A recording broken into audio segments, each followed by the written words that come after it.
ईश जन्म घेई पदवीस थोर नेई, चढवी स्वधर्म साजा हा हिंद देश माझा. दमयंती जानकी ती शीलास भूषविती, नटली नटेश गिरिजा हा हिंद देश माझा. विश्वास मोह घाली ऐशी मुकुंद मुरली, रमवी जिथे निकुंजा हा हिंद देश माझा. गंगा हिमालयाची वसती जिथे सदाची, थोरात थोर समजा हा हिंद देश माझा. पूजोनी त्यास जीवे, वंदोनी प्रेम भावे, जयनाद हाची गरजा हा हिंद देश माझा. श्रोतेहो नमस्कार. संविधान नावाच्या भव्य ग्रंथाने संविधानाच्या निर्मात्यांनी आमची लक्तरलेली आयुष्य बाहेर काढली आणि भारतीय समाजाची अस्मिता जागृत करण्याचा चमत्कार संविधानातील लोकशाहीच्या आधारस्तंभांनी अर्थात स्वातंत्र्य, समता, बंधुता, न्याय यांनी केला. गांजलेल्या जन्मांना नरकातून ओढून पोटाशी घेतले आणि सगळ्या मापदंडांनी चरंगत व्हावे असा आवाज आम्हाला आमच्या लोकशाहीने संविधानाने दिला. याची भक्ती करावी, शक्ती करावी, डोक्यावरती घेऊन अभिमानाने मिरवावं असा इमान आम्हाला आमच्या लोकशाहीने दिला. असत्याला, ढोंग्याला, अन्यायाला, अत्याचाराला लाथाने तुडविणारे कठोर निर्णय शास्त्र, तशी अनामिक वृत्ती, अनेकांना हैराण करून सोडणारी युगंधर जिद्द लोकशाहीच्या 4 आधारस्तंभांनी दिली. परंतु आज वर्तमानात याच लोकशाही देशात बेशरम अत्याचारांना कापणारी शस्त्रास्त्रे कुठे आहेत? आई बहिणींवरती होणारा दुराचार समजून घेणारं सागरा एवढे शहाणपण कुठे आहे? गावातळात राहणाऱ्या, रस्त्याच्या काठावरती झोपणाऱ्या निष्पाप जणांना तुडविणाऱ्यांना कापून टाकणारा न्याय आज कुठे आहे? अशा कित्येक सकारात्मक आणि नकारात्मक प्रश्नांचा कल्लोळ घेऊन व्यासपीठावर उभी आहे मी वेदिका पाथरकर. विषय म्हणतीये भारतीय लोकशाही किती परिपक्व, किती अधुरी. आज या विषयाचं चिंतन करत असताना गेल्या 75-76 वर्षांमध्ये लोकशाहीच्या या 4 आधारस्तंभांनी आणि लोकशाहीने मला काय दिलं तर या व्यासपीठावरून मत मांडण्याची अभयता दिली. विविध विचारसरणी असलेल्या देशात जात, धर्म, पंथ, भाषा यात राष्ट्राची एकता, त्याचे आश्वासन देणारी बंधुता प्रवर्धित करणारे काम लोकशाहीने संविधानाने केले आणि यावरूनच भारतीय लोकशाही किती परिपक्व हे आपण लक्षात घेऊ शकतो. परंतु आज याच लोकशाहीच्या आधारस्तंभांना डावलून घटनात्मक संसदीय लोकशाहीचा चालू असलेला जागतिक नग्न सिनेमा, संसदेत विष फुंकणारी हिंदुत्ववादी भाषणं, इस्लाम खतरे में है, हिंदू खतरे में है असं म्हणत पेरला जाणारा जाहली आतंक, या साऱ्यातून खऱ्याखुऱ्या लोकशाहीला सिंहासनापुढे कापलं जातंय आणि दीन दलितांच्या रक्ताने माखलेलं गावाकुसाबाहेरचं, वाड्या वस्त्यांवरचं जगणं आता तरी स्वातंत्र्य, समता, बंधुता, न्याय यांना सुरंग न लावता देशाच्या 75 सुकर करता येईल का हे देखील लक्षात घेणं गरजेचं आहे.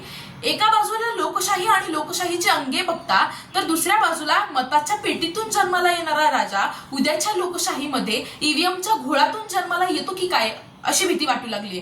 अर्थातच निवडणुकीच्या वेळी भरला जातो येथे बाजार माणसांचा, तोही माणसांसाठी विकला जातो आणि विकत घेतलाही जातो. मतदार अगदी खेळण्यासारखा, बाप बदलावं तशी बदलली जातात पक्ष आणि केली जाते भाषा स्वातंत्र्य, समता, बंधुता, न्याय या लोकशाहीच्या अंगांना धुडकावून लावण्याची.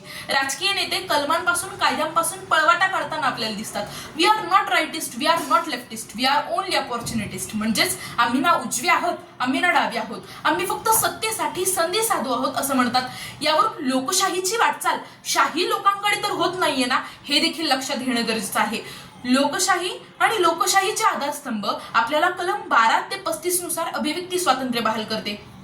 परंतु आज त्याच अभिव्यक्ती स्वातंत्र्याची प्रत्यक्ष गळचिपे होताना आपल्याला पाहायला मिळते. छत्तीसगड मधल्या मुकेश चंद्रकांतची हत्या केली जाते, रवीश कुमारांच्या एनडीटीव्हीवर बंदी घातली जाते, हिंदू ग्रामरचे संपादक व्ही साईनाथांना घरी बसावं लागतं, अविनाश दिघे, जयदीप फाडीकर, नितीन मखारे, सचिन परब यांसारख्या कित्येक प्रसिद्ध पत्रकारांना अलगद पत्रकारितेच्या रिंगणाबाहेर फेकलं जातं आणि आणखीन ज्यांचे गळफास आवळायचे आहेत अशांची वेटिंग लिस्टच मला केंद्र सरकारकडे पाहायला मिळते.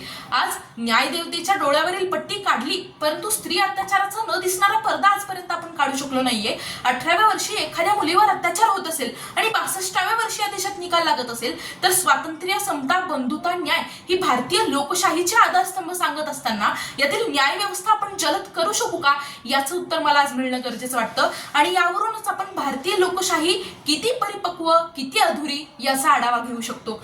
म्हणालेच असतील डॉक्टर आंबेडकर गांधींना, मिस्टर गांधी आम्हाला देश नाही. जर हेच वाक्य इथल्या दलितांना, मागासवर्गीयांना, तृतीयपंथीयांना रोज नव्याने आठवावं लागत असेल तर कलम 19 पासून 22 पर्यंत असलेल्या स्वातंत्र्याचं नेमकं झालं काय हा प्रश्न आज विचारणं गरजेचं वाटतं.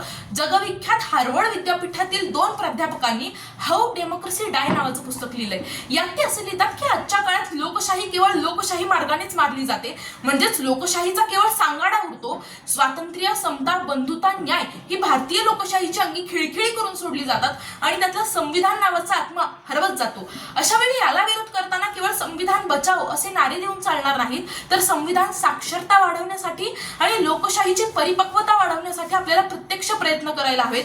शाळेत केवळ तोंडी लावण्यापुरता जो नागरिक शास्त्राचा पेपर आपण ठेवला आहे त्याचं स्वरूप आपल्याला बदलावं लागणार आहे. निष्कर्षतः कोणत्याही देशाकडे नाही असं संविधान आपल्या देशाकडे आहे आणि त्या संविधानाने दिलेला लोकशाहीचा दिवा धगधगत आहे.